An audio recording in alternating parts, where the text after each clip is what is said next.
નમસ્કાર દર્શક મિત્રો, મહામંથનમાં આપ સૌનું સ્વાગત કરું છું। મીઠાઈ અને ગુજરાતને આપણે અલગ નહીં પાડી શકીએ। મીઠાઈના શોખીનોની વાત આવે ત્યારે ગુજરાતનું નામ આગળ જ રાખવું પડે। જો કે આપણે જે વાત કરવાની છે એ મીઠાઈમાં રહેલા ખાંડના પ્રમાણને લઈને છે। તજજ્ઞોએ ચેતવણી આપી છે કે મીઠાઈમાં ખાંડની માત્રા ઘટે એ લોકોના હિતમાં છે। આવી વાત તો નિષ્ણાતોએ ઘણીવાર કહી હશે, પરંતુ હવે જે સર્વે સામે આવ્યો છે એમાં એવું કહેવાયું છે કે મીઠાઈમાં જો ખાંડનું પ્રમાણ 20 થી 50% જેટલું ઘટે તો મેદસ્વીતા, બ્લડ પ્રેશર, શુગર, ડાયાબિટીસ જેવી બીમારીઓનું પ્રમાણ પણ 40% જેટલું ઘટી શકે। આ સર્વે ઉપર ગંભીરતાથી વિચાર ચોક્કસ કરવો પડે, કારણ કે આંકડાઓને સાચા માનીએ તો ગુજરાતમાં આશરે 20% જેટલા લોકો ડાયાબિટીક અને પ્રી ડાયાબિટીકનો શિકાર છે, જેમાં પ્રી ડાયાબિટીકની સ્થિતિ પણ હવે આવી ગઈ છે। જો સમગ્ર દેશની વાત કરીએ તો 10 કરોડથી વધુ લોકો ડાયાબિટીસનો શિકાર છે, જ્યારે 13 કરોડથી વધુ લોકો પ્રી ડાયાબિટીક સ્ટેજમાં છે। મીઠાઈ કે બેકરીની પ્રોડક્ટમાં ગળપણ છે એટલે જીભને તો એ સ્વાદ આકર્ષિત કરે જ છે, પરંતુ જીભને જે ભાવે એ શરીર માટે પણ એટલું જ યોગ્ય હોય એવું ક્યારેય જરૂરી હોતું નથી। આપણા ઘરમાં કોઈ સારો પ્રસંગ હોય, કોઈ તહેવાર હોય કે આપણને ક્યાંયથી ખુશીના સમાચાર પ્રાપ્ત થાય તો આપણે એકબીજાનું મોં મીઠું કરાવીએ છીએ, પરંતુ આંકડાઓ એ વાત તરફ નિર્દેશ કરે છે કે હવે મોં મીઠું ચોક્કસ કરવું જોઈએ, પરંતુ એનું પ્રમાણ ભાન રાખવું એ ખૂબ જરૂરી છે। દેશ અને ગુજરાતમાં મીઠાઈઓનું માર્કેટ, આંકડાઓ અને ગુજરાતમાં મીઠાઈને કારણે રોગના પ્રમાણની સ્થિતિ કેવી છે, આ સવાલનો જવાબ આજના મહામંથનમાં મેળવીશું।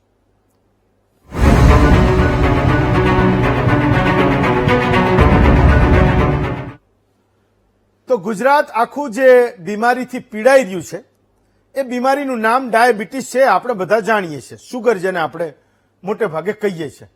આંકડાઓનું માનીએ તો એવું કહે છે કે આપણા ગુજરાતમાં 10% લોકો એ ડાયાબિટીસથી પીડાઈ રહ્યા છે, જે રોજ ગોળી ગળે છે। એટલે 10%ને આપણે ગણીએ, 7 કરોડ લોકો ગણીએ તો 70 લાખ લોકો આપણા એકલા ગુજરાતમાં છે જે રોજ ડાયાબિટીસની ગોળી લે છે। એવી જ રીતે એ આપણા ગુજરાતની કુલ વસ્તીના 10.8% જેટલા લોકો, એટલે કે ઓલમોસ્ટ 11% જેટલા લોકો એ પ્રી ડાયાબિટીક સ્ટેજમાં છે। એટલે કે બીજા 70-80 લાખ લોકો એ ફાર્માસ્યુટિકલ કંપનીના શેરના ભાવ સતત વધે એમાં એ પ્રયત્ન કરતા રહેશે, એ પણ આવી જશે અને એના ગ્રાહક એ બનતા રહેશે। તો સવાલ એ છે કે વ્યક્તિ બીમાર પણ છે અને ફાર્માસ્યુટિકલ કંપનીના શેર વધે, એના શેરના ભાવ સતત વધતા રહે, એમાં યોગદાન પણ આપે છે। અને આખા દેશમાં આપણે ગુજરાતીઓ એમાં સૌથી પહેલા ક્રમે છીએ, મોખરાનું સ્થાન એ આપણું છે। પણ આપણા ગુજરાતમાં કોઈને ગળ્યું ખાવું કે ગળ્યું ન ખાવું એના વિશેની સલાહ એ કોઈ આપી શકતું નથી। દાખલા તરીકે કોઈ ઘરમાં કોઈ બાળકને એના મા બાપ એ સલાહ આપશે તો એ બાળક નહીં માને, અને મા બાપને કોઈ ડોક્ટર સલાહ આપશે તો એ એની સલાહ નહીં માને, કારણ કે ગળપણ એ આપણી પરંપરાનો હિસ્સો છે। નાની નાની વાતોએ મીઠાઈ ખાવાની એ આપણામાં એ પ્રચલન પણ છે। પણ આજે હું તમને જે વાત કરવા જઈ રહ્યો છું એ એવા 50 દેશોની વાત કરવા જઈ રહ્યો છું કે જેમણે એના નાગરિકોને દર્દી બનતા એ અટકે એના માટે અભૂતપૂર્વ કામ કર્યા છે। માત્ર કામ કર્યા નથી પણ એનું પરિણામ પણ એમને જોરદાર મળ્યું છે। એવા 50 દેશો છે, જેમાંથી 1-2 દેશ તો એ દીવાદાંડી સમાન છે કે એના નાગરિકો ડાયાબિટીસના દર્દી ના બને, એના માટે એણે જે પગલાં લીધા એ ખરેખર શિરમોર છે અને દુનિયા શીખે એમાંથી એ વાત છે। એમાં જ એક નામ એ બ્રિટનના એક લેડી ડોક્ટર ડેમ સેલીનું છે। 2014માં બ્રિટનની સરકારે એમને આરોગ્ય વિભાગના સલાહકાર તરીકે નીમ્યા। તો વ્યવસાય ડોક્ટર હતા, તો એની સામે એક સમસ્યા હતી, એની સાથે એનું સમાધાન પણ હતું।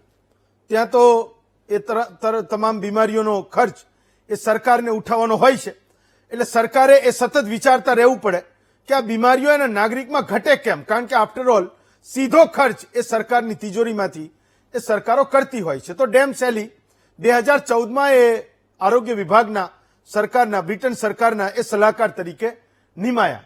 જ્યારે નિમાયા ત્યારે એમણે એક ઝુંબેશ ઉપાડી કે 2014માં જ્યારે બ્રિટનના પ્રધાનમંત્રી ડેવિડ કેમરૂન હતા, એમણે એમને સમજાવ્યું કે આપણા દેશમાં ઠંડા પીણા એ બાળકો પણ વધારે પીવે છે, મોટા પણ વધારે પીવે છે, અને એના કારણે ડાયાબિટીસના દર્દી આપણા દેશમાં એ સતત વધી રહ્યા છે। તો મુદ્દો એ હતો કે એની વાત એ હતી કે દેશનું ભવિષ્ય જે બાળકો છે પહેલા તો એને આ બીમારીથી બચાવવાની જરૂર છે. એણે એ પ્રધાનમંત્રીને એવું સૂચન કર્યું, એને સલાહ આપી કે આપણા દેશમાં એ સુગર ટેક્સ એ ઇન્ટ્રોડ્યુસ કરવો જોઈએ. ઠંડા પીણા બનાવનારી એ કંપનીઓ અને મીઠાઈ જે કંપનીઓ બનાવે છે જેમાં ભરી ભરીને એ સુગરને નાખે છે, જે ચોકલેટ કંપનીઓ જે સૌથી વધારે સુગરની માત્રા એમાં વાપરે છે અને એના કારણે એનો નાગરિક એ ડાયાબિટીસનો દર્દી બને છે, તો એ કંપનીઓ પર જો તમે ટેક્સ નાખો તો એ કંપનીઓ છે એ સુગરનું પ્રમાણ છે એ પ્રોડક્ટમાં નાખવાનું ઘટાડશે. તો સૌથી મોટી વાત હતી કે કોલ્ડ ડ્રિંક્સ જ્યાં એ ગેસ વોટર કહે છે, પાણીના બદલે સોડા પીવાનો, ત્યાં એક એમની પરંપરા છે, ત્યાં એ એમના કલ્ચરનો હિસ્સો બની ચૂક્યો છે, એમની લાઈફસ્ટાઈલનો એ ભાગ છે. તો એ દેશમાં એક આરોગ્ય વિભાગની સલાહકાર જે લેડી ડોક્ટર છે એ પોતે એવી સલાહ આપે છે કે સુગર ટેક્સ એ કંપનીઓ પર નાખવો જોઈએ જે ખાંડની બોરીઓ ને બોરીઓ ખરીદે છે, એના પીણામાં નાખે છે, જ્યાં ખરેખર જરૂરી નથી. વાત આ હતી. ડેવિડ કેમરૂને એ વાતને સ્વીકારીને સરકારને એ તૈયારીઓને કરવાનું કીધું, પણ 2016માં ડેવિડ કેમરૂનની વિદાય થઈ અને થેરેસા મે એ બ્રિટનના પ્રધાનમંત્રી બન્યા. એ પણ લેડી હતા. તો છેવટે એક મહિલામાં જીવન રક્ષક કરવાની એક ભાવના જે છે એ કુદરતે એને ઇનબિલ્ટ આપી છે.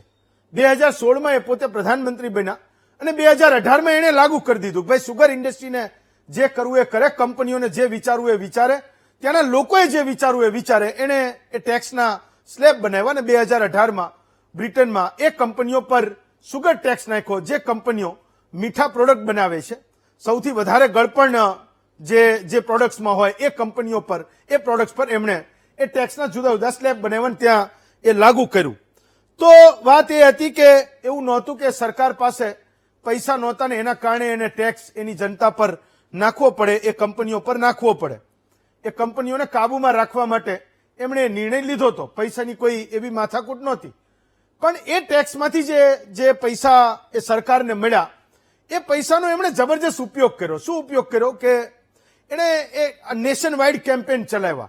એના દેશના નાગરિકોને સમજાવ્યા કે તમે કોલ્ડ ડ્રિંક્સ જયારે પીવો છો ત્યારે તમે તમારા શરીરમાં બિનજરૂરી કેટલું ગળપણ એ ઉમેરો છો અને વર્ષ બાય વર્ષ એ તમે કેવી રીતે એ ડાયાબિટીક બનો છો, સુગરના દર્દી બનો છો.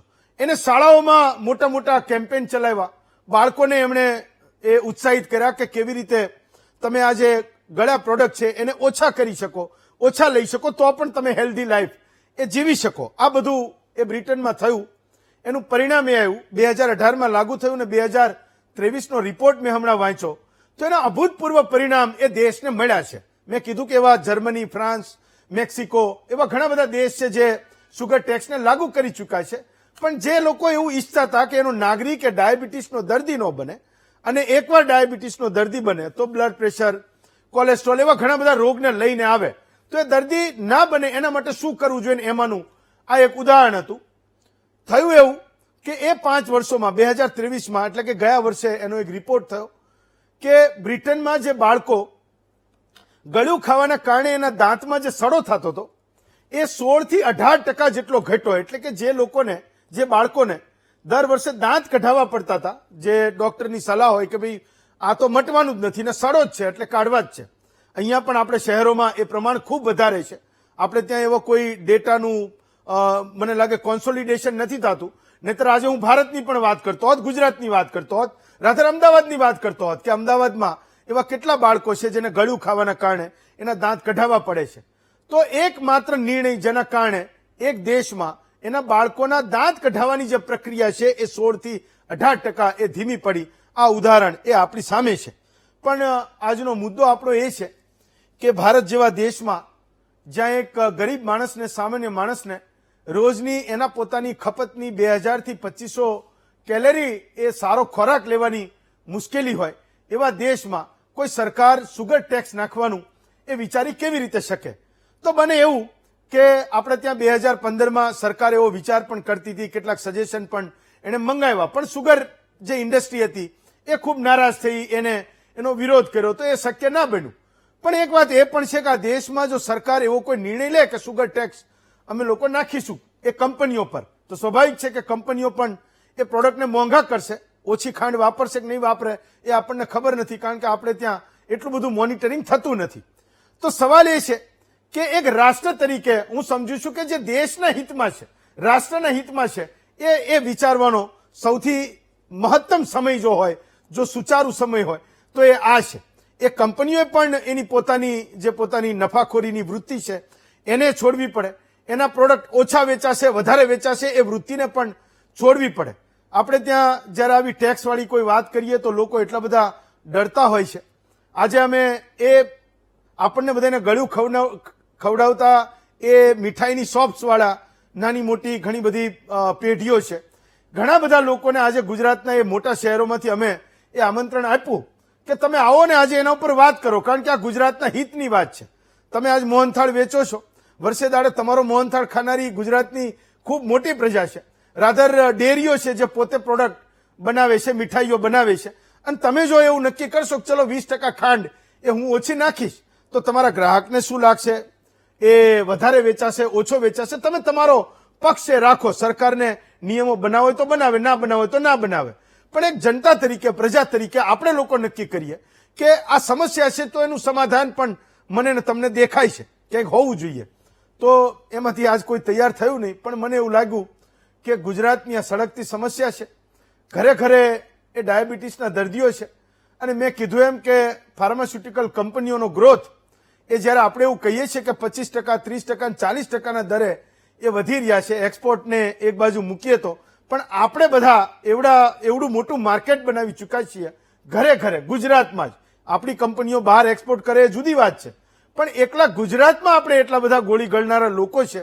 તો મને લાગે છે કે એ બીમાર ગુજરાતમાંથી એક તંદુરસ્ત ગુજરાત બને, સ્વસ્થ નાગરિક બને, એ દિશામાં એક પહેલ થવી જોઈએ. અને હું માનું છું કે આ મહામંથન એ દિશાનું આ પહેલું પગલું છે. આપણે એ શરૂઆત કરવી છે. આજનો આપણો મુદ્દો છે કે ગુજરાતીઓએ માપમાં રહીને મોં મીઠું કરવું પડશે, એ સમય છે કે નહીં. આપણી સાથે 4 વક્તાઓ છે.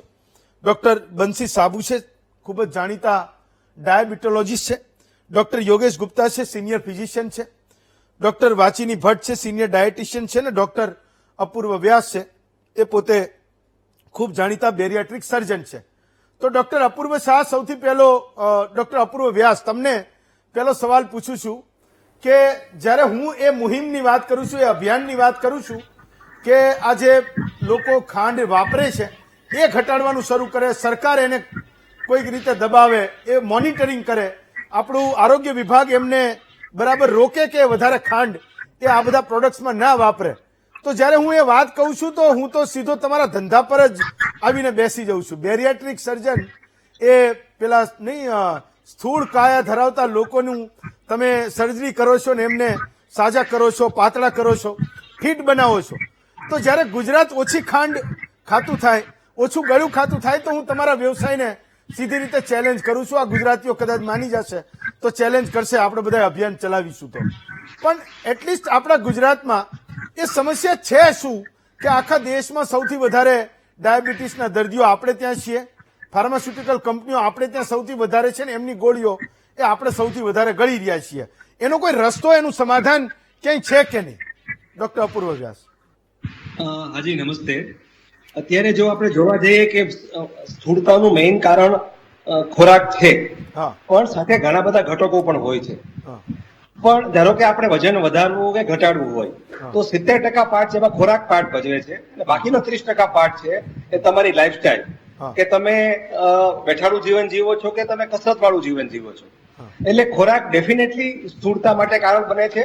અને ડાયાબિટીસ ટાઈપ 2 આપણે મોટાભાગે આજે વાત કરીએ છીએ, ગળ્યું ખાવાથી વજન વધે છે. ડાયાબિટીસ ટાઈપ 2 ટાઈપનો જે ડાયાબિટીસ હોય છે એ વધતો હોય છે. અને ડાયાબિટીસ ટાઈપ 2 જ્યારે તમારો BMI, ધારો કે હું મોટાભાગે જે સ્થૂળ દર્દીઓને ટ્રીટ કરું છું, અને એક આખા વર્લ્ડનો પણ ડેટા છે કે જ્યારે તમારો BMI, બોડી માસ ઇન્ડેક્સ 37 ને ક્રોસ કરે ત્યારે તમારે કોઈ પણ ફેમિલી હિસ્ટ્રી ન હોય. ડાયાબિટીસ મોટે ભાગે ફેમિલી હિસ્ટ્રી હોય છે, બરાબર, જેનેટિક હોય છે, વારસાગત હોય છે.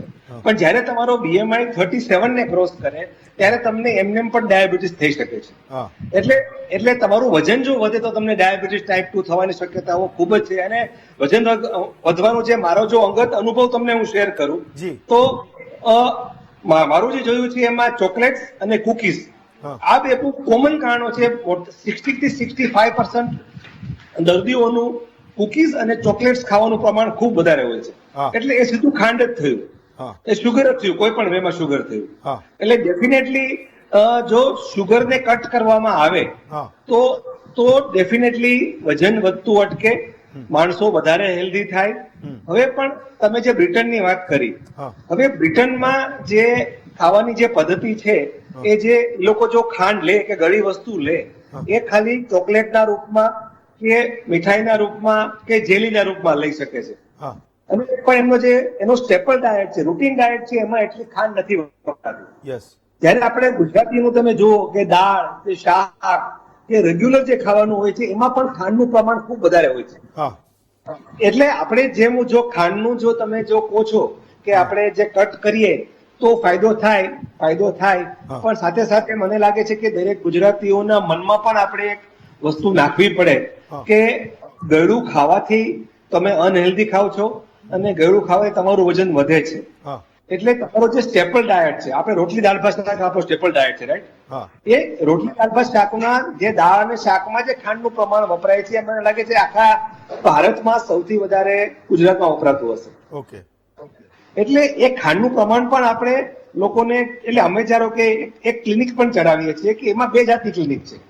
એક તો એવું છે કે જે લોકો અમુક લિમિટ ક્રોસ કરી ચૂક્યા છે અને એમના માટે બેરિયાટ્રિક સર્જરી જ આન્સર છે.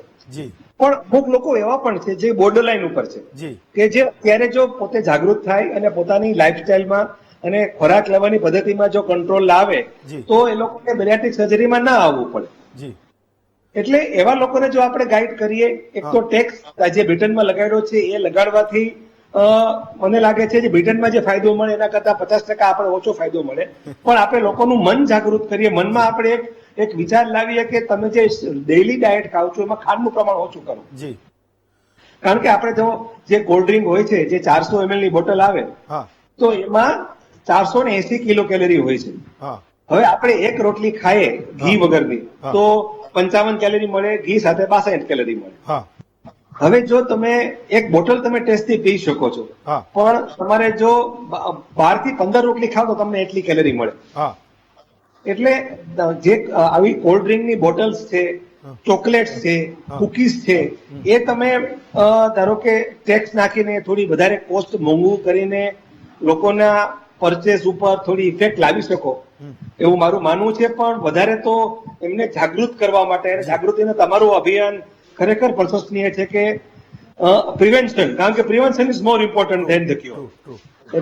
એટલે એ જો આપણે પ્રિવેન્ટિવ એને સ્ટેપ્સ વધારે શીખવાડીએ કે ખાવામાં તમે શું ઓછું ખાઓ કે તમે તમારી જાતને ખાતા અટકાવો તો તમને વજન ઓછું વધશે તો એમને બધી આડઅસર, ડાયાબિટીસ તમે જેમ વાત કરી એ સિવાયની લીવર ઉપર અસર છે, તમારા જોઈન્ટ્સ ઉપર અસર છે, શ્વાસ ફૂલવો, ઓએસએમનો રોગ થવો, હાર્ટ ઉપર અસર થવી, આ બધી અસરો અટકાવી શકાય. ડોક્ટર વ્યાસ, એક મારો સવાલ એ છે, તમે એવું કીધું કે ચોકલેટ અને કુકીઝ ખાવાના કારણે જે છે એ મેદસ્વીતા એ લોકોમાં વધી છે, સુગર એનામાં આવે છે. તો કુકીઝ એટલે બિસ્કિટ આપણે જેને કહીએ. તો મારી એવી સમજ છે કે ગામડાથી તમને મહત્તમ દર્દીઓ મળતા હશે, કારણ કે ત્યાંથી એટલો બધો ફ્લો આવી રહ્યો છે. તો ચોકલેટ અને કુકીઝ, મારી એવી સમજ છે કે અમદાવાદથી તમે 100-125 કિલોમીટર કોઈ અંતરિયાળ ગામમાં જાઓ તો ત્યાં એટલું કન્ઝમ્પશન નથી. ઓકે, ત્યાં હજી એટલા બધા કોલ્ડ ડ્રિંક્સ નથી પહોંચ્યા, એના વ્યવહારમાં નથી આવ્યું, એની લાઈફસ્ટાઈલમાં નથી આવ્યું, અને તોય ત્યાંથી એટલા બધા ડાયાબિટીસના દર્દીઓ એ ગામડાઓમાં પણ થઈ રહ્યા છે. તો એ કેમ થઈ રહ્યું છે? શહેરમાં ચલો સમજીએ સ્ટ્રેસ છે, લોકોની લાઈફસ્ટાઈલ એવી છે, ઊંઘવાના ઠેકાણા નથી. ગામડામાં તદ્દન વિરુદ્ધ છે, પણ છતાંય ગામમાંથી એટલા બધા બેરિયાટ્રિક સર્જરી માટે તમને પેશન્ટ મળતા હશે. એનું શું કારણ છે? બેઝિકલી આમાં મેં તો આપને એમ પહેલા કહ્યું કે એટલો ખોરાક કારણ નથી. તમારે આજુબાજુના મિત્ર મંડળમાં, તમારા પાડોશીઓમાં, તમારા કુટુંબીજનોમાં એવા ઘણા માણસો હશે કે ખૂબ ગળ્યું અને ખૂબ કાટા છે તો એનું 1 કિલો પણ વેઇટ નહીં વધતું હોય. એટલે વજન વધારો છે ને મલ્ટીફેક્ટોરિયલ, એટલે ઘણા બધા ઘટકો ભેગા થઈને ઓબેસિટી લાવે છે, સ્થૂળતા લાવે છે. હા, એમાં મેઇન કારણ ખોરાક છે, ગળપણ વાળો ખોરાક છે, પણ એ સિવાય જીનેટિક્સ મોટો ભાગ ભજવે છે. જો તમારા ફાધર મધર બંને ઓબેસ હોય, સ્થૂળ હોય તો 96% બાળકો સ્થૂળ થાય, અને ફાધર મધર માંથી એક સ્થૂળ હોય તો 66% બાળકો સ્થૂળ થાય. એટલે આ થયું આપણું વારસાગત.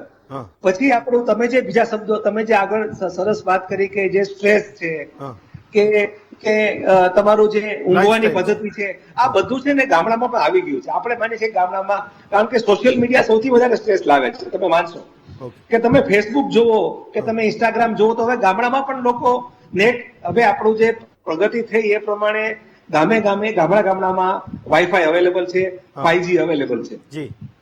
એટલે એ લોકો expose to the social network એમનું શહેર જેટલું છે કદાચ વધારે છે, કારણ કે દે આર મોર ફ્રી. એ લોકોનો ટ્રાવેલિંગનો સમય નથી બગાડવાનો. એ લોકોને અમુક અવરમાં કામ કરીને અથવા ખેતરમાં કામ કરતા હોય તો they are free for certain time, અમુક સમય માટે એ લોકો ફ્રી છે. તો સોશિયલ મીડિયાનું એનું એક્સપોઝર વધારે છે. અને સોશિયલ મીડિયાનું એક્સપોઝર વધારે હોય એમને સ્ટ્રેસનું મોટું કારણ સોશિયલ મીડિયા છે. એટલે આ મલ્ટીફેક્ટોરિયલ છે. હા, ખોરાક છે એ 70% છે. પહેલા મેં કહ્યું એ જ પાછું કહું છું કે તમારો the type of diet, the type of sugar you are taking, the amount of sugar to taking, એ 70% છે. પણ બાકીના 30%માં તમારું જેનેટિક્સ, તમારું લાઈફસ્ટાઈલ, તમારું જે માનસિક ઉપર તમને કેટલું સ્ટ્રેસ છે, આ બધા ઘટકો ભેગા થઈને ઓબેસિટીને પેલું આગળ વધે છે. ચાલો ડોક્ટર વ્યાસ, તમે ખૂબ સારી વાત કરી. ડોક્ટર સાબુ, મારો સવાલ એ હતો કે હું છેલ્લા કેટલાક વર્ષોમાં જ્યારે પણ હેલ્થની વાત કરું તો એ હાર્ટની વાત હોય તો પણ ભલે, એ ચાહે ડાયાબિટીસની વાત હોય તો પણ ભલે, અને બીજા એવા ઘણા બધા રોગની વાત હોય તો પણ ભલે, આપણે એવું કહી દઈએ છીએ કે લાઇફસ્ટાઇલ ડિઝીઝ છે. ઓકે, તો એ લાઇફસ્ટાઇલ ડિઝીઝ છે, આપણે એવું માની લીધું કે હા ચલો લાઇફસ્ટાઇલના કારણે પણ ડાયાબિટીસ થાય છે, પણ એના સમાધાન તરફ એક વચ્ચેનો કોઈ મોડરેટ રસ્તો હોય, જ્યાં સરકાર પણ ત્યાં આવીને ઊભી રહે, જ્યાં જનતા પણ ત્યાં આવીને ઊભી રહે, જ્યાં ફાર્માસ્યુટિકલ કંપની પણ આવીને ઊભી રહે, જ્યાં ડોક્ટર પણ આવીને ઊભી રહે, અને આપણા ગુજરાતમાં એક એવો કોઈ સ્ટાર્ટિંગ પોઈન્ટ હોય જ્યાંથી શરૂઆત થાય કે ચલો આપણે એ પ્રમાણ છે એ ઘટાડવાનું શરૂ કર્યું, અને ડાયાબિટીસના દર્દીઓ જે ગુજરાતમાં સૌથી વધારે છે એવું આપણે કહીએ છીએ એ ઘટવાના શરૂ થયા. ડોક્ટર સાબુ, સરસ આપ સવાલ કર્યો. પ્રાઇમરી પ્રિવેન્શન જેને આપણે ડાયાબિટીસનો કહીએ છીએ, એવું નથી કે આપણાનો શરૂઆત નથી કર્યો, કે દેશ આના માટે શરૂઆત નથી કર્યો, કે અમારી ઓર્ગેનાઇઝેશન કે ફાર્માસ્યુટિકલ કંપની કે બધા ભેગા થઈને આની શરૂઆત નથી કરી રહ્યા. લાઇફસ્ટાઇલ ડિઝીઝ જે છે એ આપણા જીવનનો શૈલી છે. હવે આપણે નાના બાળકને જયારે એ બાળક 6 મહિનાનો થાય ત્યારે આને આપણે બહારનું દૂધ પીવડાવવા માંડીએ, ત્યારથી એના મા બાપને કે આની ભુવાને કે આની દાદીને એવું થાય કે આ દૂધમાં મારે શુગર મિલાઈને પીવડાવવાની છે. હવે એ આદત ત્યારથી આપણે આના બાળકના ટૂથને એવું કહી દઈએ કે એને તો સ્વીટ ટૂથ છે અને આખી જિંદગી એને ખીવડાવવાનું છે, કેમ કે મધર કે દાદીને એવું લાગે કે આ દૂધ ફીકો છે. અને આ વસ્તુ સમજતા નથી કે જયારે કુદરત માના દૂધમાં કે ગાયના દૂધમાં શુગર નથી આપ્યો તો તમે શું કરવા આર્ટિફિશિયલ શુગર આમાં નાખીને પીવડાવો છો. હવે સેમ વસ્તુ તમે જે વાત કરી કે આપણે વજન વધારવાનું કારણ કાર્બોહાઈડ્રેટ, જેને આપણે ગ્લાયસેમિક લોડ કહીએ છીએ, જે ટોટલ ઓવરઓલ તમારી ક્વોન્ટિટી છે, કેવલ શુગર રિસ્પોન્સિબલ નથી. એ બાળકને સવારે સ્કૂલ જતા ટાઈમમાં અને મમ્મીને રેડીમેડ ફૂડ તૈયાર કરવા માટે બેસ્ટ તરીકો એવું છે કે બ્રેડ ઉપર બટર લગાવીને એને આપી દે છે. હવે એમાં તમે બ્રેડ આપો કે તમે જે બટર આપો છો એ એક્સ્ટ્રા કેલરી આપો છો. જયારે સવારે બાળકને કે કોઈને બી, આપણે બધાના માટે સવારે પ્રોટીન લેવું જોઈએ. કુદરત ભગવાન આપણને બધા એનિમલ કિંગડમને સેમ આપ્યો છે. આપણા શરીરમાં લીવરમાં ગ્લાયકોજનનો સ્ટોરેજ આપ્યો છે. તમને સવારે મોર્નિંગમાં કાર્બોહાઈડ્રેટની જરૂરી નથી. જેવી રીતે ગાય કે જેવી રીતે શેર કે જેવી રીતે કૂતરો, એને સવારે ઉઠીને એની માં અને કૂતરાને ખાંકરો નથી આપતી કે રોટલી નથી આપતી, એવી રીતે તમારે બી જોવાની જરૂર નથી. તમારે બી સવારે ઉઠીને એક્સરસાઇઝ કરવાની છે. કુદરત તમારા લીવરમાં ગ્લાયકોજનનો સ્ટોરેજ આપેલો છે અને એ ગ્લાયકોજન તમારે કામ લાગી જવાનું છે. પણ આપણે શું કરીએ છીએ, સવારે ઉઠીને એ બાળકને કે એ યંગ માણસને જે ઓફિસ જતા ને સવારે મોર્નિંગની અંદર અને આપણે ખાંકરો ખીવડાવીએ અને આપણે રોટલી ખીવડાવીએ. આ એક સેકન્ડ આદત આપણે શરૂથી લાઈફસ્ટાઈલ પાડેલી છે. હવે એને ચેન્જ કરવાને સાથે આપણે બેઠાકું જીવન વધારે વધી ગયો. અમને ખૂબ આનંદ આવ્યો કે તમે જે આ ચર્ચા કરી છે આમાં અમને બધાને ઉભા રાખ્યા છે. 90% જગ્યા ઉપર આજની પરિસ્થિતિમાં એવું છે કે કોઈ બી જગ્યાએ જાઓ એટલે પહેલી વસ્તુ બેસાડવાનું છે. અને આ બેઠાકું જીવનનું આપણી જે લાઈફસ્ટાઈલ બનાવી છે એ આપણા પેટને વધવા માટેનો બહુ ઇમ્પોર્ટન્ટ કારણ છે. જે તમે કીધું કે 10 કરોડ લોકોને ડાયાબિટીસ છે, 13 કરોડ લોકોને પ્રી ડાયાબિટીસ છે, પણ તમે ભૂલી ગયા છો 23 કરોડ 50 લાખ લોકોને કેવલ પેટની સ્થૂળતા છે, એટલે સેન્ટ્રલ ઓબેસિટી છે આપણા દેશમાં. એટલે અત્યારે 140 કરોડમાંથી માણસ કાઢો તો દર ત્રીજો માણસ ડાયાબિટીસ કે હાર્ટ ડિઝીઝ થઈ શકવાની શક્યતા પર છે. હવે એને રોકવા માટે એવું નથી કે ઓર્ગેનાઇઝેશન ટ્રાય નથી કર્યો. અમે પ્રાઇમરી પ્રિવેન્શન થી માંડીને પ્રાઇમોડિયલ પ્રિવેન્શન સુધી ટ્રાય કરીએ છીએ અને ખૂબ સારો એનો એજ્યુકેશન કરીએ. હવે તમે કીધું કે યુકેમાં એ ટેક્સ વધાર્યો, ઇન્ડિયામાં આપણે ટેક્સ વધારીએ કે ના વધારીએ, પણ આને કરતાની અવેરનેસ વધારવાની જરૂર છે. અને ખૂબ આનંદની વાત છે કે મીડિયા આને એથી પોઝિટિવ લઈ લે તો એ અવેરનેસ આપણે ઘર ઘર પહોંચાડી શકીએ. અવેરનેસમાં સિમ્પલ વસ્તુ એવું છે કે તમે જયારે ખાવા બેઠો તો સૌથી પહેલા પ્રોટીન શું છે. આપણો અત્યારે ગુજરાતીઓનો ખોરાકનો પ્રોબ્લેમ છે કે આપણે 20 થી 30% ઓછામાં ઓછું પ્રોટીન હોવું જોઈએ. તમે હું વેજીટેરિયન ડાયટ લેતા હોઈએ તો આપણા પાસે પ્રોટીનનો ઇન્ટેકનો સોર્સ કેવલ દાળ છે અને એના માટે સવારે સ્પ્રાઉટ્સ અને સાંજે 2 કટોરી દાળ એ ખાવાની ખૂબ જરૂરી છે. આને સાથે જે તમે રોટલી ખાઓ છો એની ક્વોન્ટિટી ઓછી કરવાની છે, યા રોટીને મલ્ટીગ્રેન કરવાની જરૂર છે. સબ્જીનો પ્રમાણ ડબલ કરવાનું છે અને નેચરલ શુગર ખાવાની માટે ફ્રૂટ્સ ખાવાની જરૂરી છે, જે આપણે નથી લેતા. આને કરતા આપણે ફ્રૂટ જ્યુસમાં ગયા, આપણે કોક અને પેપ્સીનો આપણો સેવન વધાર્યો, આપણે પીઝા એટલે બેસણ અને જે મેદા એનો ખોરાક વધાર્યો અને આને સાથે બેઠાકું જીવન વધાર્યો અને પ્લસ કન્ફેક્શનરી અને બિસ્કિટ. હવે કેવી આદત પડી ગઈ કે કોઈની બી જગ્યાએ તમે ચાય પીવડાવો એટલે ચાયના સાથે બિસ્કિટ મૂકવાની આદત એ કમ્પલ્ઝન જેવું થઈ ગયો. અને જેને ભૂખ ના હોય એ બી 2 બિસ્કિટ તો ખાઈ ગયો હોય, જેનો કોઈ રોલ જ નથી, જેમાં એટલું બધું બટર છે અને એટલું બધું આનો કેલરી છે કે તમે 2 બિસ્કિટ ખાઈને તમે 150 કેલરી બીજી એક્સ્ટ્રા કરી કાઢી. 17 કેલોરીની 100 કેલોરીની ચાયને સાથે અને ચાયમાં પાછી 2 ચમચ ખાંડ નાખી હોય તો 150 કેલરી થઈ ગઈ. એટલે લેવા દેવા વગરની 250-300 કેલરી એક્સ્ટ્રા ખવાઈ ગઈ. આખા દિવસમાં એક માણસને મેનેજ કરવા માટે વજનમાં એથી 60 કિલો આપણો એવરેજ હાઈટ 5.5 ફૂટની છે લગભગ લોકોની અને 1500 થી 2000 કિલો કેલરીથી વધારે રિક્વાયરમેન્ટ નથી. એટલે 1800 કિલો કેલરી લેવા માટે આની જગ્યા એવરેજ માણસ 2000 થી 2200 કિલો કેલરી લે છે. કન્ઝપ્શન આને કરતા 200-300 કેલરી ઓછું કરે છે અને એને કારણે કોન્સ્ટન્ટ વેટ વધે છે. અને આ વેટ વધે છે એટલે જ તો આપણને બેરિયાટ્રિક સર્જનની જરૂરી છે. યદી 35 થી 40 BMI થવાની શક્યતા જ ક્યાં છે. બીજું લાઇફસ્ટાઇલ એજ્યુકેશન કરવાની. તમે સમજો જે માણસનો 35 થી 40 BMI થઈ ગયો એને જયારે 25 કે 27 કે 28 કે 30 BMI થયો ત્યારે ખબર નહીં પડી કે હું જાડો થઈ ગયો? ખબર પડી જ ગઈ ને. એ ટાઈમ લાઇફસ્ટાઇલ ચેન્જ કરીને કેમ પોતાનું શરીરને ચેન્જ ન કરી શક્યો? અને એના માટે આખા સમાજની જરૂર છે. It is the person with obesity yeah person with diabetes, we don't call them patient. અમે આને પીડિત કહીએ જ નહીં, કેમ કે આ લાઇફસ્ટાઇલ છે એમાં તમે પીડા નથી ભોગી રહ્યા, કોઈ જાતનો તમને તકલીફ છે જ નહીં, એટલે જ તો તમે રેગ્યુલર ધ્યાન નથી રાખી શકતા પોતાનો. તમે પર્સન વિથ ઓબેસિટી છો યા પર્સન વિથ ડાયાબિટીસ છો, એને માટે એજ્યુકેશનની જરૂર છે, એને માટે સમાજમાં અવેરનેસની જરૂર છે અને એને માટે બધા જ જણા ભેગા થયેલા છે અને મીડિયા બી ભેગા થયેલા છે અને આપણે એથી બધાનો અવેરનેસ વધારીએ તો આઈ એમ શ્યોર કે આપણે બી જેવી રીતે ડેવલપ્ડ કન્ટ્રીઝના અંદર પ્રિવેન્શનના પ્રોગ્રામ ચાલે છે, આપણે બી પ્રિવેન્ટ કરી શકીએ, ડાયાબિટીસને રોકી શકીએ, ડાયાબિટીસને અટકાવી શકીએ. અને અમે 2005માં હું અમદાવાદમાં આખો એક કેમ્પેન કર્યો કે ડાયાબિટીસ એક એવું રોગ છે જેને અટકાવી શકો. ડાયાબિટીસ થતા અટકાવો અને ભાવિ પેઢીને બચાવો.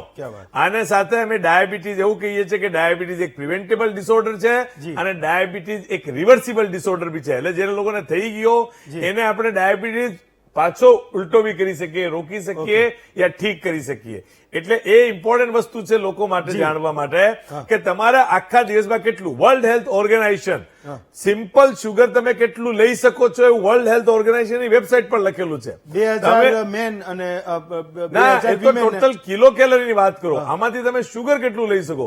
ટોટલ કિલો કેલરી જેટલી તમે કન્ઝ્યુમ કરો છો આમાંથી 5 થી 10% થી વધારે સિમ્પલ શુગર ના ખાઈ શકો. એટલે મારે યદી ઓબેસિટી હોય તો હું 5% ખાઈ શકું એટલે 100 કિલો કેલરી. 100 કિલો કેલરીનો મતલબ થયો કે હું 20 ગ્રામથી વધારે શુગર આખા દિવસમાં ના ખાઈ શકું. એક વડાપાવમાં કેટલી કેલરી હોય? હવે કેલરી તો અદર વધારે વાત છે. આપણે વડાપાવને 350 કિલો કેલરી હોય પણ હું સિમ્પલ શુગર કેવલ 20 ગ્રામ ખાઈ શકું એટલે મારા દિવસની 2 થી 3 કપ ચાયથી વધારે આઈ કેનોટ ટેક બાય એની ચાન્સ. હવે એ નોર્મલ માણસ માટે છે, ડાયાબિટીક માણસ માટે તો એ બી ના લેવી જોઈએ. એટલે આપણે શુગરનો પ્રમાણ યદી ડે ટુ ડે મીઠાઈઓમાં કે આમાં ઓછું કરીએ યા એનો મીઠાઈનો ટોટલ કન્ઝપ્શન જ ઓછું કરીએ રેગ્યુલરમાં તો આપણે ખરેખર ડાયાબિટીસ, સ્થૂળતા, ઓબેસિટી, હાર્ટ ડિઝીઝ, કોલેસ્ટ્રોલ એ બધી ડિઝીઝને રોકી શકીએ, અટકાવી શકીએ. ડોક્ટર ગુપ્તા, એક સવાલ એ છે, ડોક્ટર બંસી સાબુએ કેટલા કિલો કેલરી શરીરમાં જવી જોઈએ અને આપણે કેટલી લઈએ છીએ બેને બહુ સરસ રીતે ડિસ્ક્રાઇબ કર્યું, પણ એની સામે એ કરીએ છીએ આપણે જે બિહેવિયર કરીએ છીએ એનો મારો તમને સવાલ છે. 91-92 પછી જે સરકારે આર્થિક ઉદારીકરણની નીતિ અપનાવીને જે બધા દરવાજા ખોલ્યા, તો જે મા બાપ પાસે માંડ માંડ સાયકલ હતી, પછી એ સંઘર્ષ કરતા કરતા મોટરસાયકલ આવી અને એની એક ભારતમાં એટલે ગુજરાતમાં પણ એક ખૂબ મોટી સંખ્યામાં એવી એક પેઢી છે, પરિવારો છે કે જેની પાસે એ સુખ સગવડ આવી પણ એના બાળપણમાં એણે એ જોયું નહોતું. ઓકે, તો આજે એ શું કહે છે કે ભાઈ હું તો નથી સારી ચોકલેટ ખાઈ શક્યો, મારા બચ્ચાઓ એ સારી ચોકલેટ ખાવા જોઈએ. મારી પાસે બ્રેડ ખરીદવાના પણ પૈસા નહોતા, પણ આજે મારા છોકરાઓ એ બર્ગર ખાવા જોઈએ અને સારી જગ્યાએ જઈને એ પીઝા ખાવા જોઈએ. તો ઘણીવાર એવું બને કે એ રેસ્ટોરન્ટમાં આપણે જોઈએ કે મા બાપ સામે બેઠા બેઠા જોતા હોય, એના બંને બાળકો પીઝા ખાતા હોય. ઓકે, તો એ એક ચેન્જ એ પણ છે કે એને ખબર છે કે આ અનહેલ્ધી ફૂડ છે. દર શનિ રવિ અથવા તો વીકમાં અમુક દિવસોમાં એના બાળકો એ કન્ઝ્યુમ કરે છે તો એને આગળ જતા એ મુશ્કેલી થશે, તો પણ એ ઇરેશનલ બિહેવિયર કરે છે. એવા મા બાપોની ખૂબ મોટી વણઝાર છે. આપણે ઘણી બધી વાર તમે જોતા હશો શહેરોમાં કે બાળકો ખાતા હોય પણ મા બાપ જોતા હોય, એને ખબર હોય કે મને નુકસાન કરે છે, મને નહીં ફાવે, અથવા તો એ પોતે ડાયાબિટીક છે તો એ સ્ટોપ કરી દેશે, પણ એના બાળકો એની સામે એ કન્ઝ્યુમ કરતા હોય. તો એ પણ એક કારણ છે. એક કારણ એ પણ છે કે ઘણા બધાને કોરોના પછી એવું થઈ ગયું કે કાલ મરી જતા હોય તો આજ મરી જઈએ પણ ખાઈને મરવું છે. એ ડાયલોગ પણ મેં બહુ સાંભળ્યો છે. એ પણ એક કારણ છે કે આપણે ફાર્માસ્યુટિકલ કંપનીઝના શેર એ જબરજસ્ત આપણે બધા ભેગા થઈને વધારી રહ્યા છીએ. સો પહેલા તો આભાર કે તમે આ પ્રોગ્રામ ખરેખર કરી રહ્યા છો પ્રાઇમ ટાઈમની અંદર, અને તમે ડોક્ટર્સને ઇન્વાઇટ કર્યા ફોર ધીસ સેશન. બીજા કોઈને ઇન્વાઇટ કર્યા તો બિઝનેસ જ આઈને ઉભું રહ્યું હોત. ફાર્મા બિઝનેસની આપણે વાત છોડી દઈએ તો ચાલશે. હવે અપૂર્વ સર અને બંસી સરે છે ને ઓલમોસ્ટ બધું જ કવર કર્યું છે, ફ્રોમ મેડિસિન ટુ સાયકોલોજી. તમારો સવાલ બી સાયકોલોજી ઉપર છે, પણ એની અંદર કેવી વસ્તુ છે કે કદાચ મારા દાદા જે હતા એમને બહુ જ સુખ નહોતું ભોગવ્યું, તો મારા ફાધરને એમને શું સુખ આપવાની વાત નક્કી કરી હોય કે તને ભણતર સારું આપીશ, એને કપડાં સારા આપીશ, કદાચ એ એક રૂમમાં રહેતા હતા તો એ 2 રૂમનો ઘર બનાવી આપશે. પણ એમને ક્યારે એવું નહીં વિચાર્યું હોય, આ 1950-1940માં જન્મેલો માણસ એનો 1990 ની અંદર કે હું એને પીઝા ખવડાવીશ કે બર્ગર ખવડાવીશ કે ચોકલેટ ખવડાવીશ કે આઈસ્ક્રીમ ખવડાવીશ, એનાથી મેં એને સુખ આપ્યું હશે એવું વિચારતા ના હોય દાદા.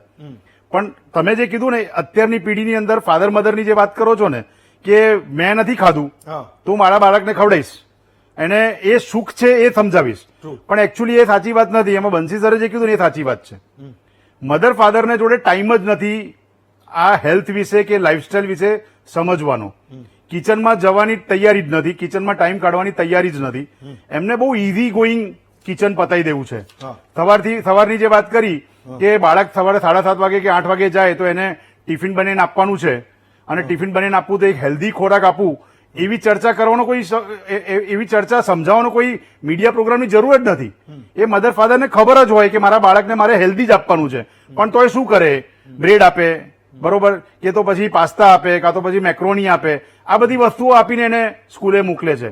હવે બાળક કેવું હોય કે બાળક જે છે ને એ શું શીખે કે મારા મધર ફાધર જે કરે ને સાચું છે, બાકી મીડિયામાં શું કહે છે, ડોક્ટર શું કહે છે મહત્વનું નથી. મારા ફાધર મધર મને પીઝા ખવડાવે that means it is good. એને હેલ્થ વિશે શું ખબર પડે? 5મા ધોરણથી થોડું હેલ્થનું આવે તો એ તો જે ખવડાવે મધર ફાધર એને જ ગોલ્ડન માણીને આગળ વધવાનો છે, અને આપણી આગળની જનરેશન, આપણી આગળની પેઢી એ જ ભોગવી રહી છે. પણ મેઇન મુદ્દો શું છે આની અંદર, જે આજનો સવાલ તમે જે પૂછ્યો છે ને, હું થોડોક એના મેઇન ટ્રેક પર લાવું. તમે કર્યું કે મીઠાઈમાં જે ખાંડનું પ્રમાણ વધી રહ્યું છે, અને તમે પછી યુકેનું એક ઉદાહરણ આપ્યું. પણ યુકેના ઉદાહરણમાં તમે ક્યાંય એવું કીધું કે યુકેની ગવર્મેન્ટ પબ્લિકને એવું કહેશે કે તમે ઠંડા પીણા વધારે ના પીશો? ઇનિશિયલ ડેઝમાં એ લોકો એ ચર્ચા નહોતી કરી. ઇનિશિયલ ડેઝમાં એ લોકો એ ચર્ચા કરી કે ઠંડા પીણા બનાવનારા કંપનીઓ જે છે એ લોકો ખાંડ કેટલી વધારે નાખે છે અને એમને આપણે કેવી રીતે રોકવા.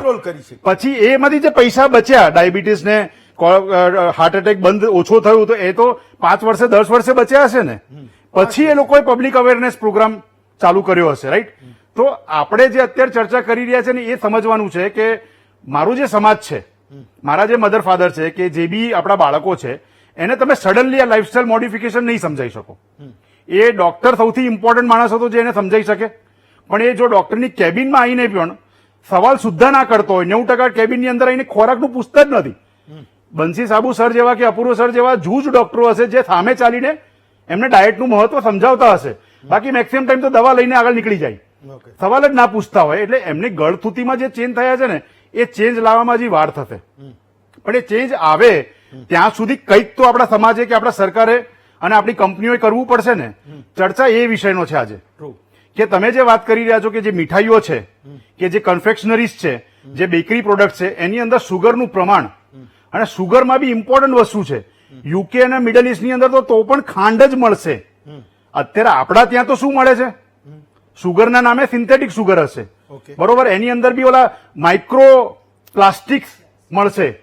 સો આપણે એ જ્યાં સુધી ના રોકીએ, આપણી સરકારના હાથમાં છે. એ તો આપણા FSSAI ડિપાર્ટમેન્ટ જે 2008ની અંદર ઉભું થયું એના હાથમાં છે. એ તો કે મારા ડિશ સુધી જે પહોંચે છે વસ્તુઓ, કે મારો ત્યોહાર તો હું બંધ નહીં કરું ને, મારો મરણ તો હું બંધ નહીં કરું ને. મારો ત્યોહાર હોય કે મરણ હોય, દરેક જગ્યાએ મીઠાઈ વપરાય છે. તમે દરેકને એવું નહીં કહી શકો કે ઘરની અંદર મીઠાઈ બનાવો, એ શક્ય નથી. એ મારે કોઈક ના કોઈક નાની દુકાને કે મોટી દુકાને જ જવું પડશે. પણ એ જે અંદર વાપરે છે, અંદર જે 7-8 વસ્તુઓ નાખે છે અને મને પીરસે છે, જે હું ટ્રસ્ટથી કે ફેથથી ખાઈ લઉં છું, અને જે વસ્તુ મને આગળ હેરાન કરી રહી છે, મારા બાળકોને હેરાન કરી રહી છે, એ રોકવાનું તો પહેલા સ્ટાર્ટ કરવું પડશે ને ક્યાંક ની ક્યાંક. પછી તમારા પ્રોગ્રામ્સ, ડોક્ટર્સના મહેનત, બંસી સાબુ સરની જે એસોસિએશન છે એમનું મહેનત, એ બધું ધીરે ધીરે કામ લાગે. પણ પીરસું જ છું એવી વસ્તુ. હવે શું પીરસું છું? તમે જો FSSAI ની તમે ગાઈડલાઈન ઓપન કરો ને, એમને હમણાં થોડાક ટાઈમ પહેલા એમેન્ડમેન્ટ લાવીને એક 18 નંબરનો લો ક્લોઝ એડ કર્યો, જેમાં પહેલી વખત એ લોકોએ મીઠાઈને એડ કરી. એના પહેલા તો મીઠાઈ એડ જ નહોતી એની અંદર, એ રૂટીન ફૂડ પ્રોડક્ટમાં ચાલી જતી હતી. એટલે મીઠાઈને એડ કરીને એ લોકોએ નક્કી કર્યું કે સુગરનું પ્રમાણ મીઠાઈમાં શું રહેશે અને કયા ટાઈપનું સુગર વપરાય. એટલે નિયત કર્યું છે. પણ એ નિયત પણ 40 વર્ષ જૂની વસ્તુઓને નિયત કરી છે. સાયન્સ જોડે તો એ લોકો દૂર દૂર સુધી એમના છેડા નથી. આજે તમે આવું નિયત કરો તો તમે તમારા જોડે કેટલાય સારા એન્ડોક્રાઇનોલોજીસ્ટ, ડાયાબિટોલોજીસ્ટ, ડાયટિશિયન છે જેમને તમે મળીને પૂછી શકો કે કયું સુગર અલાઉ કરી શકું. આજની તારીખમાં બી એસ્પાર્ટેમ અને સુક્રલોઝ ને આ બધી વસ્તુઓ, સેક્રીન ને વસ્તુઓ તમે મીઠાઈમાં અલાઉ કરો છો, અને which are band all over the world. તમને ના ખબર પડતી હોય, તમારા ડોક્ટર્સ પર તમને વિશ્વાસ નથી, તો યુકે છે, જર્મની છે, દુબઈ જેવી જગ્યાએ જતા રહે તો પણ ખબર પડશે. બીજી વસ્તુ, મીઠાઈઓની અંદર નાખવામાં શું આવે છે એ તમે જુઓ, બરોબર. જે વસ્તુ એ લોકો અલાઉ કરી દે છે, તમામ આઈ ડોન્ટ નો હાઉ, એ લોકો એક તો એના ઉપર પરત અલાઉ કરે છે, સિલ્વર ફોઇલ. હવે સિલ્વર ફોઇલનું નામ જ ખાલી સિલ્વર છે, એમાં મેક્સિમમ ટાઈમ તમને એલ્યુમિનિયમ જ મળશે. હવે એ વસ્તુ તો FSSAI રોકી શકે ને, બનાવનારી કંપનીને ટેક્સ કરવાની ક્યાં જરૂર છે? એના ઉપર લો તો લાગુ કરી શકે ને, પણ નથી કરવું. એની અંદર જે ફૂડ કલર અલાઉડ છે એ 100 મિલીગ્રામ પર કેજી ફૂડ કલર અલાઉ કર્યું છે. પણ તમે જો લખનૌની ટોક્સિકોલોજી ડિપાર્ટમેન્ટનો વ્યૂ વાંચો ને તો એવું લખ્યું છે કે જેટલા સેમ્પલ એમને તપાસે ને એમાં 16 થી 18% તો એક્સેસ અમાઉન્ટમાં ફૂડ કલર હતા, અને એમાં પણ 6 થી વધારે એવા ડાઈ હતા જે કમ્પ્લીટલી બેન્ડ છે. તો આ બધી, અને મજાની વસ્તુ શું છે કે નાના નાના એસોસિએશન, સાહેબના એસોસિએશન છે કે ટોક્સિકોલોજી ડિપાર્ટમેન્ટ છે, એ આવા ઘણા સર્વે કરતા હોય છે. એ સર્વે કરીને FSSAI ને મોકલતા બી હોય છે. પણ વેસ્ટેડ ઇન્ટરેસ્ટના કારણે તમે એને નાખી દો છો, નીચે જતા રહે. હવે તમે જયારે આ ચર્ચા કરવાની હોય, લાઇફસ્ટાઇલ મોડિફિકેશન કોઈને ગળે ઉતારવા માટે વર્ષો લાગશે, પણ મારા પ્લેટ પર જે પોઈઝન આવી રહ્યું છે, આજે કેવું ઈઝી છે કે ફ્રૂટ્સ ખાઓ, મને tell me which fruit is without chemicals. તમે કહો કે વેજીટેબલ ખાઓ, એક વેજીટેબલ બતાવો જેની અંદર એ લોકો ઇન્જેક્શન નથી નાખતા ભીંડાને છોડીને. તમે આજે અનાજની વાત કરો તો ઘઉંની અંદર મેક્સિમમ ફર્ટિલાઇઝર છે, બરોબર. તો મલ્ટીગ્રેન એ બધાની વાત જ જુદી થઈ ગઈ. સુગરની અંદર તમે પ્લાસ્ટિક નાખો છો. તો કહેવાનું મિનિંગ એ છે કે યુકેનું જે તમે ઉદાહરણ આપ્યું હતું ને, એમાં ટેક્સ તો કદાચ આપણે ઇન્ડિયામાં ના લાગુ કરી શકીએ, પણ FSSAI એ થોડુંક મજબૂત થવાની જરૂર છે. જે નિયત કરેલી ગાઈડલાઈન છે એ તો એટલીસ્ટ ફોલો કરાવડાવો. એનાથી કોઈનો ધંધો બંધ નથી થઈ જતો, પણ એને તમારે દંડો તો બતાવવો જ પડશે કે તમે જે મને પીરસી રહ્યા છો એ ઝેર પીરસી રહ્યા છો, અને it is equal to murder.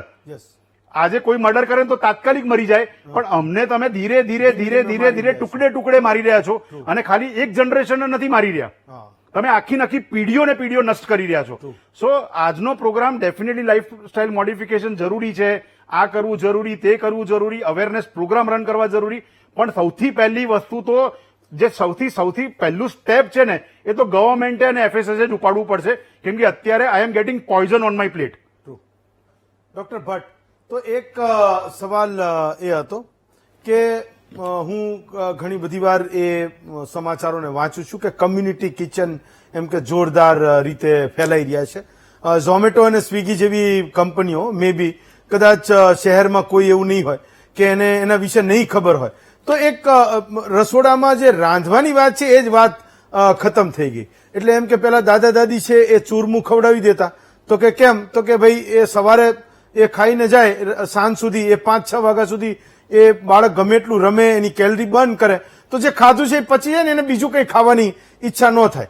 મુદ્દો એ પણ હતો કે અવેબિલિટી નહોતી, કોઈ બર્ગર, પીઝા કે વડાપાઉં કે દાબેલીનો મુદ્દો જ નહોતો એમ.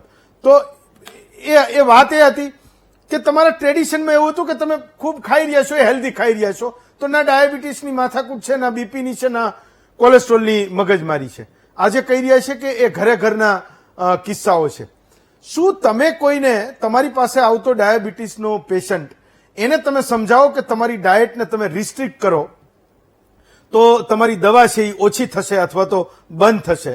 મને એક જેન્યુઅન ફીડબેક આપજો. મને લાગે તમારા દર્દીઓ પણ રાજી થશે જો તમે સાચું બોલશો તો, કે તમે એવા 10 લોકોને કીધું કે તમારે આ જે છે એ ઓછું ખાવાનું છે, ઓછું તમારે ઇન્ટેક કરવાનું છે, તમારા ઘરમાં તમારા બાળકોને તમારે ઓછું આપવાનું છે, એટલું કીધું તમે 10 લોકોને, તો એમાંથી કેટલા લોકો એને વાસ્તવિક જમીન પર ઉતારે છે? જે હું જનતાની વાત કરું છું, રાધર એમાં ડોક્ટર ગુપ્તાનો પણ પોઈન્ટ છે કે લોકો નહીં કરે તો કઈ નહીં, કોઈ ઓથોરિટી છે જે કંટ્રોલિંગ ઓથોરિટી છે એ કરે. 10 માંથી કેટલા એવા તમારા પેશન્ટ છે કે તમે એને ડાયટ સૂચવી અને એ એના આધારે એ જમીન પર એને લાગુ કરી, એ તમારું જ પેશન્ટ છે, વર્ષમાં ફરી પાછી તમારી સલાહ લેવા આવે છે અને તમને લાગે કે હા એને આ વાતને કંટ્રોલ કરી છે? 10 માંથી કેટલા? ચોક્કસ 10 માંથી જો હું ખરેખર અત્યારે રેશિયો કોણ અત્યારે વાસ્તવિકતા કહેવા માટે જ હું આવી છું. ડાયાબિટીસ ને ખાસ આજે જે છે આપણે ફૂડ સાથે સાંકળીને હું મારા જે એટલા પણ પોઈન્ટ છે મૂકીશ. 10 માંથી હવે બીજું કેવું થાય છે કે હેમંતભાઈ, અમારી પાસે જયારે પેશન્ટ આવે ને ત્યારે એને કોઈ તકલીફ થઈ હોય ને પછી જે ડાયટ લેવા આવે છે, રાઈટ? એટલે એ વખતે એવું થઈ શકે કે એની પાસે કોઈ જ ઓપ્શન નથી, મેડિસિન ચાલી રહી છે, પણ મેડિસિન ઇઝ અ ટ્રીટમેન્ટ. પણ જયારે હિલિંગની વાત કરવી હોય, જયારે કોઈ કન્ડિશનને રિવર્સ કરવી હોય તો 100% તમારે જે છે ડાયટ જે છે ચેન્જ કરવું અનિવાર્ય છે.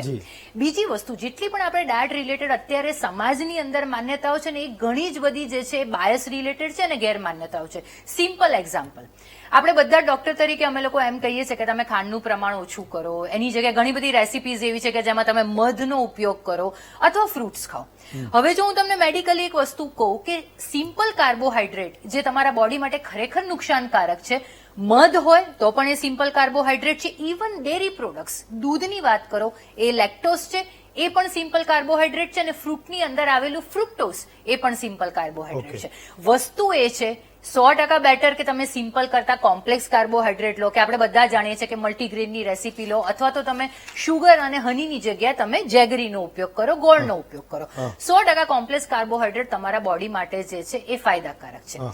સિમ્પલ કાર્બોહાઈડ્રેટ એટલા માટે આપણને લેવું ગમે છે, એની પાછળનું કારણ એ છે કે જ્યારે પણ સિમ્પલ કાર્બોહાઈડ્રેટ લઈએ એટલે ગ્લુકોઝનું લેવલ જે છે તરત જ સ્પાઇક અપ થાય છે, અને એના કારણે આપણને જે છે ખૂબ જ એકદમ એનર્જેટિક ફીલ થાય છે, અથવા તો એવું લાગે છે કે ના ચલો હવે આઈ એમ સેટિસ્ફાઈડ. પણ જેટલું જલ્દી એ સ્પાઇક અપ થાય છે એટલું જલ્દી એનું લેવલ જે છે એ ડાઉન થાય છે, અને માટે ફરીથી કાર્બોહાઈડ્રેટ લેવાની આપણને ઈચ્છા થાય છે. બીજું, ગુજરાતી ડાયટમાં જે પ્રમાણે સરે કીધું એ પ્રમાણે કે આપણું 80% ડાયટ જે છે સવારથી લઈને રાત સુધી તમે નોર્મલ ડાયટ કાઢો, આપણું it is full of carbohydrate. જેટલું તમે કાર્બોહાઈડ્રેટ વધારે લો છો એ જે એક્સ્ટ્રા એમાઉન્ટ વાળું જે કાર્બોહાઈડ્રેટ છે લીવર પર લોડ કરે છે અને ફેટમાં કન્વર્ટ થાય છે. એટલા માટે હું કહું છું કે અત્યારે જોવા મળતી ઓબેસિટી, લીવરના ડિઝીઝીસ અથવા તો વાઇટલ ઓર્ગન્સ પર જેટલા પણ અત્યારે કોમ્પ્લિકેશન જોવા મળે છે ફેટના કારણે નહીં, એ અવેરનેસ લોકોમાં આવી ગઈ છે. કદાચ હું બહારનું ખાવાનું ખાઈશ તો મારું વજન વધશે, વધારે પડતું તળેલું ખાઈશ તો મારું વજન વધશે, પણ અત્યારે અવેરનેસની જરૂર એ છે કે ફેટની અવેરનેસ છે પણ કાર્બોહાઈડ્રેટ પણ એટલા જ નુકસાનકારક છે જો તમે એને માપ કરતા વધારે લો છો. એટલે અવેરનેસની આની જરૂર છે. પોઈન્ટ નંબર 2, જયારે આપણે કેલરીની વાત કરીએ છીએ, હું હેલ્ધી ફૂડ લઈશ તો પણ મને કેલરી મળશે, હું કોઈ પણ જંક ફૂડ લઈશ તો પણ કેલરી મળશે. કેલરીનો ડિફરન્સ એ છે કે તમે કયા પ્રકારની કેલરી લો છો. જયારે તમે હેલ્ધી ફૂડ લો છો, ન્યુટ્રિશિયસ ફૂડ લો છો, ત્યારે તમને જે કેલરી મળે છે હેલ્ધી કેલરી છે. જયારે તમે જંક ફૂડ લો છો ત્યારે તમને જે કેલરી મળે છે એમ્પ્ટી કેલરીઝ છે. એમ્પ્ટી કેલરીઝ માત્ર ને માત્ર તમારું વજન વધારે છે, જેટલા પણ વાઇટલ ઓર્ગન્સ છે એની પર એની માઠી અસરો ઉભી કરે છે. કોઈ પણ પ્રકારના વિટામિન કે બીજા મિનરલ્સ કે ન્યુટ્રિશન એની અંદર હોતા નથી. પોઈન્ટ નંબર 3, જ્યારે આપણે છોકરાઓની વાત કરીએ છીએ, ચલો એડલ્ટમાં તો કદાચ અવેરનેસ છે, પણ જુવેનાઇલ ડાયાબિટીસ જે બાળકોમાં જોવા મળે છે ને એના કારણે મલ્ટીપલ કોમ્પ્લિકેશન જે છે આગળ જતા થઈ શકે છે. હવે જયારે પેરેન્ટ્સ અને બાળકના કનેક્શનની વાત કરીએ, આપણે ઘણા બધા મુદ્દાઓ આગળ પણ ચર્ચા, પણ છતાં પણ મારું બીંગ અ પેરેન્ટ સ્ટ્રોંગલી માનવું છે કે તમે જે લાઈફસ્ટાઈલ ફોલો કરો છો એ બાળક જે છે તમને જોઈને શીખશે. બીજી એક વસ્તુ, જેટલી અવેરનેસ ને જેટલી સ્માર્ટનેસ અમારી જનરેશનમાં છે એના કરતા આવનારી જે પેઢી છે વધારે સ્માર્ટ છે. બાળકને સારી હેબિટ જે છે એક સાચી સમજણ સાથે આપશો તો તમારું બાળક સામેથી જ એમ કહેશે કે ના, અઠવાડિયામાં મમ્મી મેં એકવાર બહારનું ખાધું છે, હવે હું બહારનું નહીં ખાઉં. આ વસ્તુ મેં અનુભવી છે. એટલે જયારે પણ પેશન્ટ અમારી પાસે આવે ત્યારે અમે ફેક્ટ રજૂ કરીએ છીએ જેથી એમની અંદર સાચી અવેરનેસ આવે. એક મહત્વનો મુદ્દો એ છે કે પોષણ કંટ્રોલ હોવો ખૂબ જ જરૂરી છે. આજે કોઈ પણ વ્યક્તિને ગળ્યું ભાવે છે અને કાલથી હું એમ કહું કે તમારે ડાયટમાં કોઈ પણ ગળી વસ્તુ કાલથી લેવાની નથી, એ બીજી વખત ફોલોઅપમાં મારી પાસે નહીં આવે કે આ તો હમણાં તો યાર ગળ્યું બંધ કરી દીધું, એના વિના મને નહીં છે. તમારે અવેરનેસ લાવવી હોય કે સાચી હેબિટ કેળવવી હોય તો ધીરે ધીરે એની શરૂઆત કરો. તમારા પેશન્ટને કે તમારા ફેમિલી મેમ્બર્સને એમ કહો કે તમે જેટલું ગળ્યું અત્યારે ખાઈ રહ્યા છો એની ક્વોન્ટિટી ઓછી કરો. પોષણ કંટ્રોલ જે છે ખૂબ જ મહત્વનું છે. એ કોઈ પણ વસ્તુ માટે કહીએ છે ને કે રસના જે છે ચટકા હોય, મટકા ના હોય. ઇવન હેલ્ધી ફૂડ બી હોય, પણ એનું પ્રમાણ નક્કી કરવું ખૂબ જ જરૂરી છે. અને લાસ્ટ પોઈન્ટ હું ખરેખર કહેવા માંગીશ કે જો અત્યારથી તમારી અંદર અવેરનેસ નહીં આવે, તમે કોઈ પણ એજ ગ્રુપના હોય, કોઈ પણ પ્રોફેશન સાથે જોડાયેલા હોય કે કોઈ પણ તમારી જીનેટિક હિસ્ટ્રી હોય, જે લોકોની જીનેટિક હિસ્ટ્રી સ્ટ્રોંગ છે તો ખરેખર રિસ્ક ઉપર છે જ, એમને તો વધુ તકેદારીની જરૂર છે. પણ તમે અત્યારે લાઈફના જે પણ સ્ટેજમાં છો, નોલેજ ગૂગલ પર છે અને તમે સાંભળ્યું પણ છે, પણ એનું ફોલો કરવું જે છે એ અગત્યનું છે. જો એ મિસ થઈ ગયું તો પછી અમને મળવાનો વારો આવશે અને એ મિસતા નથી. એક બ્રેક લઈએ, પણ મને એવું લાગે છે કે જયારે કોઈ પેશન્ટ તમારી પાસે આવતું હશે, એટલે હું તો ઘણી બધી વાર એવા લોકોને મળું પણ છું કે ડોક્ટરને એવું કહેતા હશે કે થોડી ગોળી વધી જાય તો ભલે વધી જાય, એક ટાઈમ વધારે લઈશ, પણ સુખડી અને શીરો ખાવાની એ તમે ના પાડશો, એમ કે એ ખાઈ શકું ને, એમ એક ગોળી તમે થોડી વધારી દેજો. એક બ્રેક લઈએ, બ્રેક પછી પાછા આવીએ, આ ચર્ચાને શરૂ રાખીશું. બ્રેક પછી સ્વાગત છે આપનું મહામંથનમાં. ડોક્ટર સાબુ, તમારાથી શરૂઆત કરું કે ગોળી ના ખાવી પડે અને એમના જે રૂટીન લાઈફમાં જીવતા કોઈ એક બે એવી ટિપ્સ કે આ બધાથી બચી શકાય. મેં કીધું એમ કે હેલ્ધી રહી શકાય અને ઓબેસિટીનો શિકાર ના બને. સો ડાયાબિટીસ ડેફિનેટલી પ્રિવેન્ટેબલ ડિસઓર્ડર છે. આપણે બધા ડાયાબિટીસથી રોકી શકીએ આપણા જાતને. એને માટેનો ડેલી કન્ઝપ્શન ઓફ કેલરી એ બહુ એક ઇમ્પોર્ટન્ટ સબ્જેક્ટ છે કે 1500 થી 1800 કિલો કેલરીથી વધારે ના લો. આમાં બી સિમ્પલ કાર્બ્સ, જેમ આપણે મેડમ કીધું છે, એનો પ્રમાણ એકદમ ઓછામાં ઓછા લો. ડાયરેક્ટ શુગરનો પ્રમાણ જે છે એની માત્રા ઘટાડો. ફ્રાઈડ ફૂડ ખાવાથી ખૂબ નુકસાન થાય છે. ફ્રાઈડ ખાસ કરીને એ આપણા હાર્ટની તકલીફ વધારવા માટે બહુ જ વધારે પડતું જવાબદાર છે. અને પ્લસ રેગ્યુલર એક્સરસાઇઝ, અને રેગ્યુલર એક્સરસાઇઝની ખૂબ જરૂર છે. આમાં કેવલ વોકિંગ સફિશિયન્ટ નથી, આમાં મસલ સ્ટ્રેન્થનિંગ એક્સરસાઇઝ હોય, એબડોમનને ઘટાડવા માટે એપ્સ અને સ્ટ્રેચિંગ હોય, પ્રાણાયામ હોય જેના માટે આપણા લંગ્સ ક્લિયર થાય અને મેડિટેશન થાય. એટલી એક્સરસાઇઝનો પ્રમાણ કરે તો 100% આપણે ડાયાબિટીસ, હાર્ટ ડિઝીઝથી રોકી શકીએ. ડોક્ટર ભટ્ટ, તો સવારે ચા ભાખરી, બપોરે શાક રોટલી દાળ ભાત અને સાંજે માપની ખીચડી, એ ઓકે છે? ના, એ ઓકે નથી પ્લીઝ. એ કાર્બોહાઈડ્રેટ થી ભરેલું જે છે આપણું આખા દિવસનું મેનુ છે. મારું ફક્ત એટલું જ કહેવું છે કે ગૂગલ પર બધું નોલેજ અવેલેબલ છે, પણ એ આંધળું અનુકરણ ના કરીએ, કોઈ સાચા એક્સપર્ટને મળીએ અને જાણીએ. બીજી એક વસ્તુ કે આપણે કહેતા હતા કે પહેલાના જમાનામાં આ જ બધું ખવાતું હતું, અત્યારે પણ પહેલાના જમાનામાં ફૂડ એડલ્ટરેશન નહોતું, જેની ઓલરેડી આપણે ચર્ચા કરી. બીજી વસ્તુ, અને એક્સરસાઇઝ જે છે રૂટીનમાં થતી હતી. એટલે એક બેલેન્સ લાઈફસ્ટાઈલ અને એક જ સમીકરણ યાદ રાખીએ, પહેલું સુખતે જાતે ન રહ્યા. સો બધી સલાહ તમને બંને જોડેથી મળી જ ગઈ છે. 3-4 વસ્તુ સિમ્પલ કહીશ. મીઠાઈ ખાવાનું ઓછું. મને ખબર છે કે આગલા કેટલાય વર્ષો સુધી આપણે ગુજરાતીઓ નહીં કરી શકીએ, પણ બેને કીધું એ પ્રમાણે સુગરનું જે પ્રકાર છે એ બદલી શકીએ એમ છે. કોમ્પ્લેક્સ સુગર્સને યુઝ કરવા શીખવું હોય તો એમને કેટલાક ડાયટિશિયનને મળીને તમે ચર્ચા કરી શકો. બીજી વસ્તુ, આજની તારીખમાં હું મારા દરેક દર્દીઓને કહું છું કે ઘઉં ત્યજી દો. ઘઉંની જરૂર આપણા ડાયટમાં છે જ નહીં. તમારે લેવું જો તો જો કે જોવાર રાખવાનું રાખો. મોબાઈલ આપણે ક્યારેય રોકી શકવાના નથી આપણી લાઈફને. મોબાઈલ વાગે એટલે ચાલીને મોબાઈલ પર વાત કરવાનું રાખશો તો પણ ઘણા બધા ફિઝિકલ એક્ટિવિટી આપણે કરી શકીશું. બાકી રહી વાત સરકારની, એમને નમ્ર વિનંતી, FSSAI ને થોડુંક મજબૂત કરે, ગાઈડલાઇન્સને ફોલો કરવા માટે એમને પોતાને અકાઉન્ટેબલ બનાવે તો કદાચ આપણે ખરાબ સુગરથી બચી શકીશું. ફાઇન, ચલો. ડોક્ટર સાબુ, ડોક્ટર ગુપ્તા, ડોક્ટર ભટ્ટ અને ડોક્ટર વ્યાસ હું ચારેય ડોક્ટર્સનો આભાર માનું છું. એ સાથે એક કેમ્પેનને લોન્ચ કરીએ, અભિયાન કરીએ, વાત સાચી, ગુજરાત આખા માટે કંઈક કરીએ. પણ હું તો એવી અપેક્ષા રાખું કે મારા મહામંથનના જેટલા પણ દર્શકો છે એને ડાયાબિટીસ થાય જ નહીં. પ્રી ડાયાબિટીક વાળો કોઈ દિવસ મેં કીધું એમ કે કોઈ કંપનીનો ગ્રાહક બને જ નહીં. એના માટે જે કંઈ કરવું પડે, જે કંઈ જાગૃતિના કાર્યક્રમો કરવા પડે એ આપણે સાથે રહીને કરીશું. આજે રજા આપશો, આવતીકાલે વધુ એક નવા વિષય સાથે ફરી મળીશું.